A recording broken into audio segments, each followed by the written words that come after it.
segredos da família de Tutancâmon. Um sarcófago de ouro maciço, com cerca de 110 quilogramas, continha os restos mortais mumificados do faraó. Dados de DNA revelam a verdade acerca dos pais do jovem faraó e fornecem novas pistas sobre a sua morte prematura. As múmias correspondem a seres humanos que também viveram e amaram, à semelhança do que hoje fazemos. Creio que devemos prestar homenagem a esses mortos e deixá-los repousar em paz. No entanto, há alguns segredos dos faraós que só se podem revelar através do estudo das suas múmias. Na sequência das TAC por nós realizadas a múmia de Tutancâmon, conseguimos em 2005 demonstrar que ele não morrera de um golpe na cabeça, ao contrário do que se julgava. O nosso exame revelou que o orifício na parte posterior do seu crânio fora produzido no decurso do processo de mumificação. O estudo demonstrou igualmente que Tutancâmon faleceu com apenas 19 anos. Talvez pouco depois de ter fraturado a perna esquerda. Acabamos de aprofundar o estudo da sua múmia e os nossos exames apuraram revelações extraordinárias sobre a sua vida,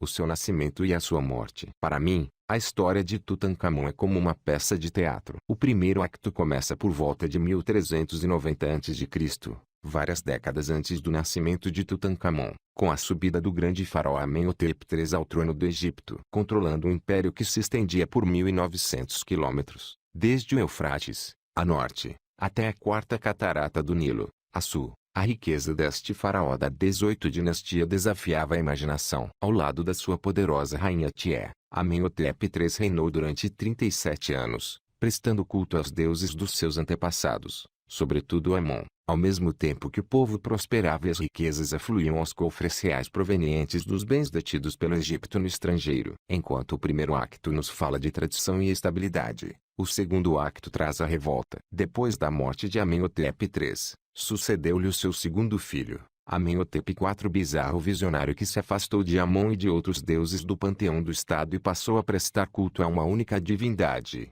conhecida como Atum, o disco solar. No quinto ano do seu reinado, mudou o nome para Akhenaton, aquele que é benéfico para Atom, elevando-se ao estatuto de Deus vivo e abandonando a tradicional capital religiosa de Tebas. Akhenaton construiu uma grande cidade cerimonial 290 quilômetros a norte, num lugar hoje conhecido como Amarna. Ali viveu com a sua esposa, a bela Nefertiti, ambos exercendo funções como sumos sacerdotes de Atom. Os sacerdotes de Amon foram privados do seu poder e riqueza enquanto Atom reinou. A arte deste período apresenta-se imbuída de um novo naturalismo revolucionário. O faraó mostra-se não com um rosto jovem e um corpo musculado, como seus antecessores, mas estranhamente efeminado, com um ventre protuberante e uma face alongada de lábios grossos. O final do reinado de Akhenaton terá sido envolto em confusão. Após a sua morte, desconhece-se se terão ocorrido reinados de um faraó ou de dois durante curtos períodos de tempo. À semelhança de muitos outros egiptólogos, creio que o primeiro destes reis era a própria Nefertiti. O segundo é uma personagem misteriosa denominada Sementkare, sobre o qual quase nada se sabe. O que sabemos, com toda certeza, é que, ao subir o pano para começar o terceiro acto, o trono se encontra ocupado por um rapaz de 9 anos, Tutankhaton, a imagem viva de Atom. No espaço de 2 anos após a ascensão ao trono, ele e sua esposa, Ankhesempatum, filha de Akhenaton e de Nefertiti, abandonaram Amarna e regressaram a Tebas, reabrindo templos e restaurando a sua riqueza e esplendor. Mudando os nomes para Tutankhamon e Ankhesenamon, rejeitaram a heresia de Akhenaton e proclamaram a sua dedicação renovada ao culto de Amon. 10 anos depois de subir ao trono, Tutankhamon morre, não deixando ninguém para lhe suceder. É sepultado apressadamente num pequeno túmulo, originalmente concebido para um privado e não para um faraó. Numa reviravolta contra a heresia de Akhenaton, os seus sucessores conseguem apagar da história quase todos os vestígios dos faraós de Amarna, incluindo o de Tutankhamon. Por ironia, esta tentativa de eliminar a memória de Tutankhamon viria preservá-lo para sempre. Menos de um século após a sua morte,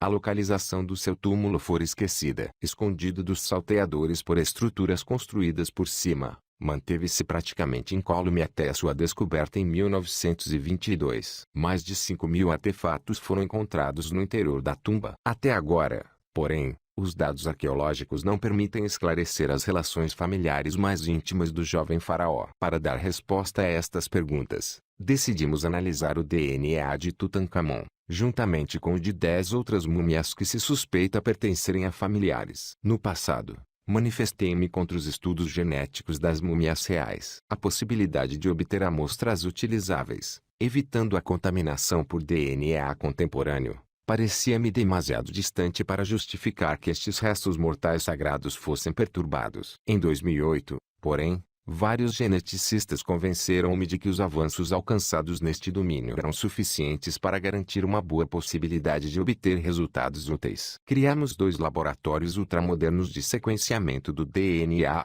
um nas caves do Museu Egípcio do Cairo e outro na Faculdade de Medicina da Universidade do Cairo. Decidimos igualmente realizar a todas as múmias, sob a supervisão de Ashraf Selim e de Sahar Salem, da Faculdade de Medicina da Universidade do Cairo. A identidade de 4 das múmias era conhecida, entre elas, o próprio Tutancâmon, ainda no seu túmulo do Vale dos Reis, e 3 múmias expostas no Museu Egípcio, além de Amenhotep III, e Ueituia, pais da esposa de Amenhotep III, Tié. Entre as múmias por identificar, encontrava-se um indivíduo do sexo masculino descoberto numa tumba no Vale dos Reis, conhecida como KV55. KV é o código para Vale dos Reis.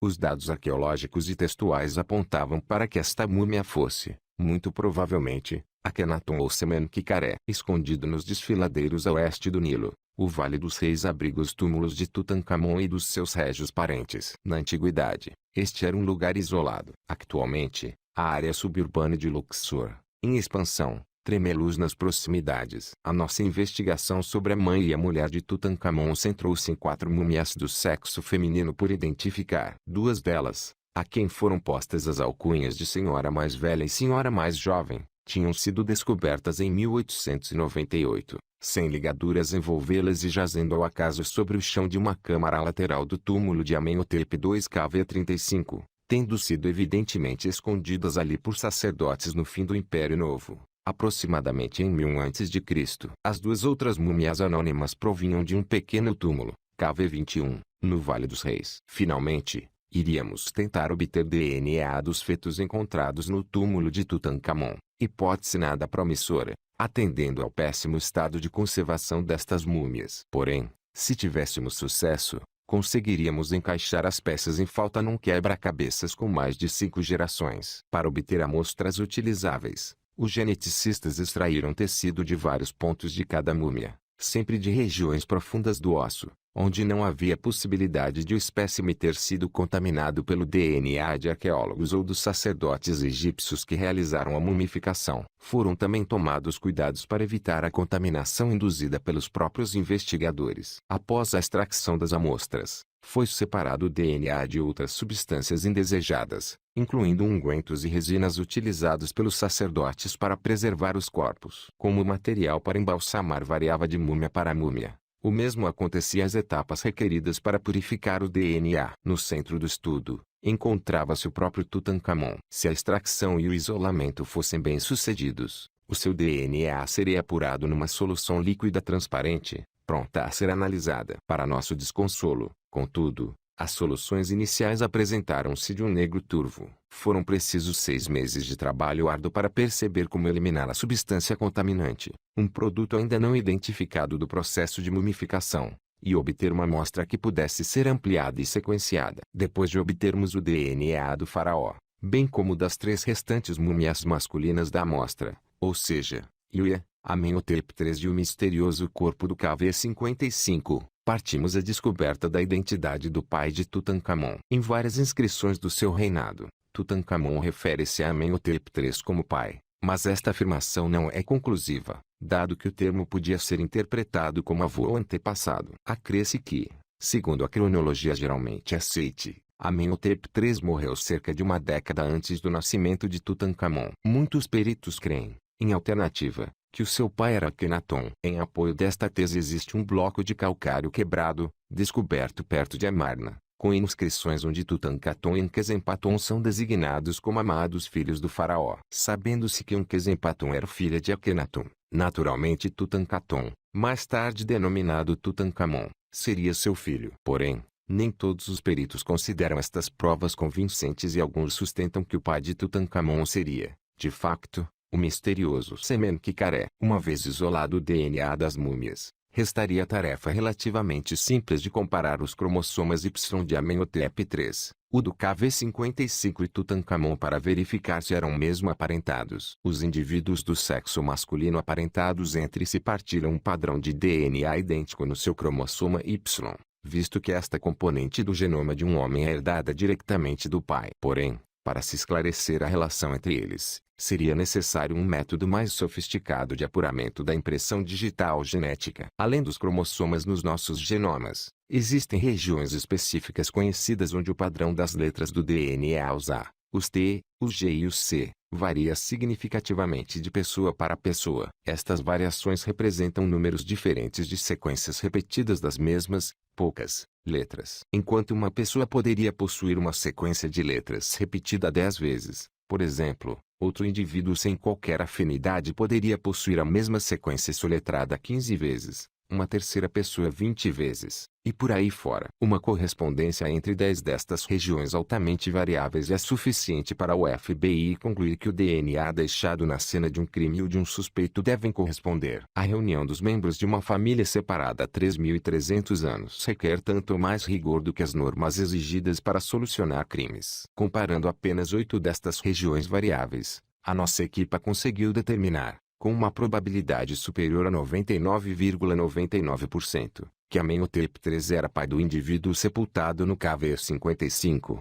o qual, por sua vez, era pai de Tutankhamon. Sabíamos agora ter entre mãos o corpo do pai de Tutankhamon, mas ainda não tínhamos a certeza de quem era. Os suspeitos principais eram Akhenaton e Sementkare. Dentro do túmulo KV55, encontrara-se um conjunto de materiais que se pensava ter sido trazido por Tutankhamon de Tebas para Amarna, onde Akhenaton, e talvez Sementkare, tinham sido enterrados. Embora as cartelas do sarcófago, os desenhos ovalados com o nome do faraó no interior, tivessem sido picadas a buril, o sarcófago em si ostentava epítetos associados apenas ao próprio Akhenaton. No entanto, nem todas as provas apontavam para Akhenaton. A maior parte das análises forenses tinha concluído que o corpo encontrado no interior pertencia a um homem de idade não superior a 25 anos, demasiado jovem para ser Akhenaton, o qual aparentemente foi pai de 2 filhas antes de iniciar o seu reinado de 17 anos. Por isso, a maioria dos estudiosos passou então a suspeitar que a múmia fosse do obscuro faraó Sementkare. Era agora possível convocar uma nova testemunha para ajudar a resolver este mistério. A chamada múmia da senhora mais velha KV35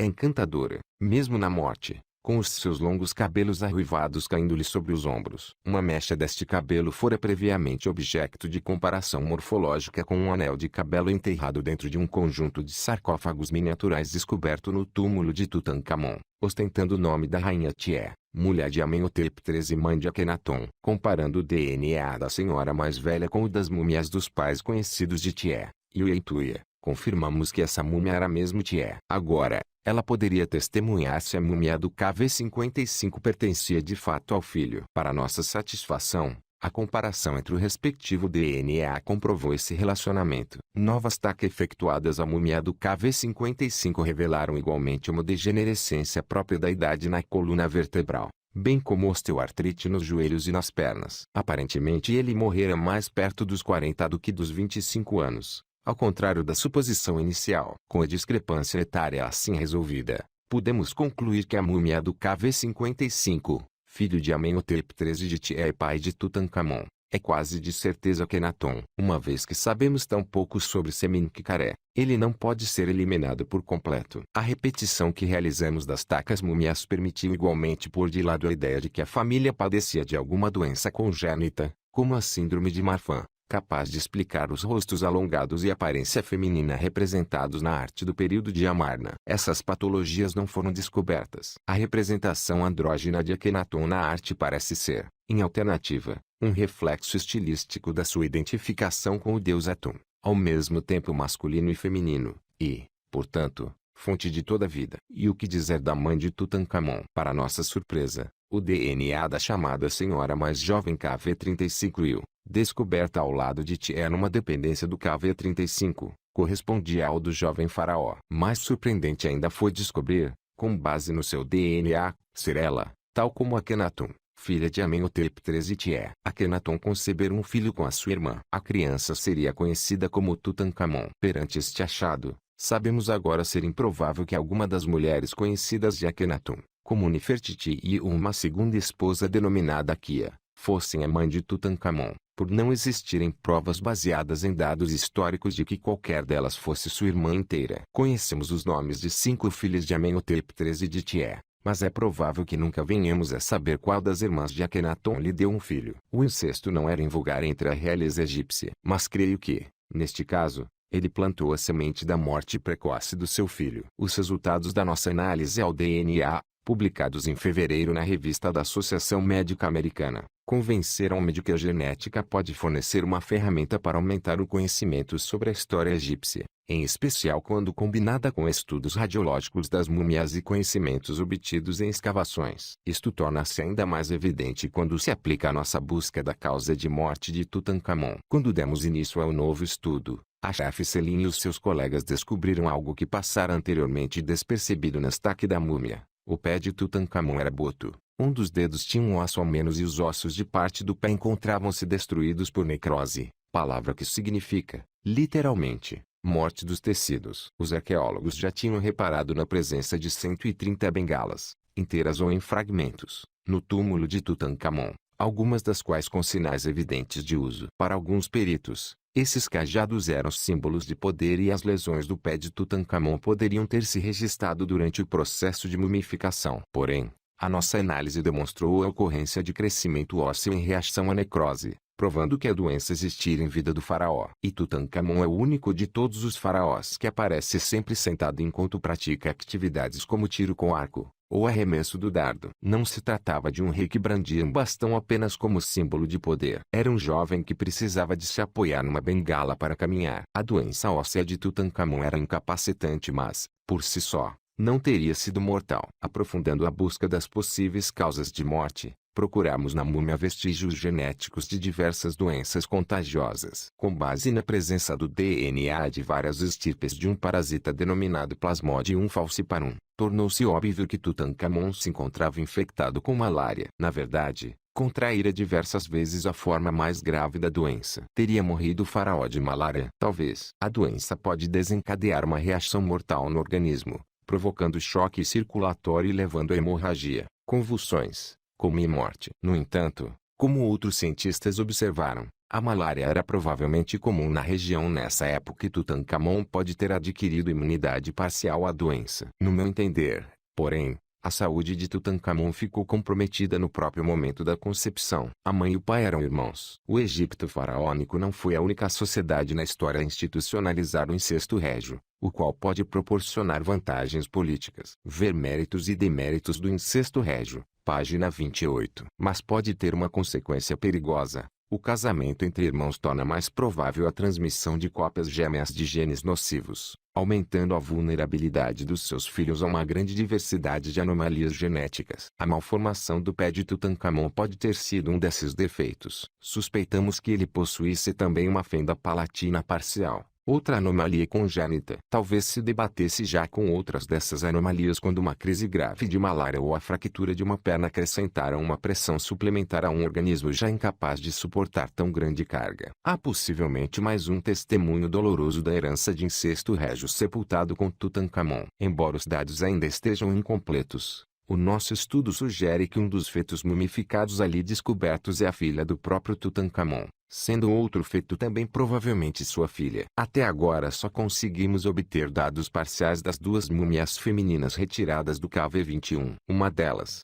KV-21A, pode bem ser a mãe dos bebês e, por isso, a mulher de Tutankhamon, Ankhesenamon. A história ensina-nos que ela era filha de Akhenaton e de Nefertiti e, logo, provavelmente meia-irmã do seu marido. A consanguinidade pode ainda comportar outra consequência terrível: filhos com anomalias genéticas que os impediram de atingir o termo da gravidez. Por conseguinte, é talvez aqui que a peça termina, pelo menos por agora, com um jovem faraó e a sua jovem rainha tentando, sem êxito, conceber um herdeiro para o trono do Egito. Entre os artefatos enterrados com Tutankhamon encontra-se uma pequena caixa apainelada a marfim, entalhada com uma cena do régio casal. Tutankhamon apoia-se na bengala, ao mesmo tempo que a mulher lhe estende um ramo de flores. Nesta e noutras representações, ambos se mostram serenamente apaixonados. Sabemos que, após a morte de Tutankhamon, uma rainha egípcia, muito provavelmente Enquezenamon, dirigiu um apelo ao rei dos hititas, os maiores inimigos do Egito, no sentido de lhe enviar um príncipe para desposar, porque o meu marido morreu e eu não tenho filhos. O rei hitita enviou-lhe um filho, mas este morreu antes de chegar ao Egito. Creio que terá sido assassinado por Oreb, comandante dos exércitos de Tutancâmon, que acabaria por assumir o trono. No entanto, também Oreb haveria de morrer sem filhos, deixando o trono a um dos comandantes militares seus companheiros. O nome do novo faraó era Ramsés e com ele, começou outra dinastia, a qual, sob a égide do seu neto Ramsés, o Grande, veria o Egito reerguer-se. Mais do que qualquer outro, este faraó trabalharia para apagar da história todos os vestígios de Akhenaton, de Tutancâmon e dos outros hereges do período de Amarna. Com as nossas investigações, esforçamo-nos por honrá-los e manter vivas as suas memórias.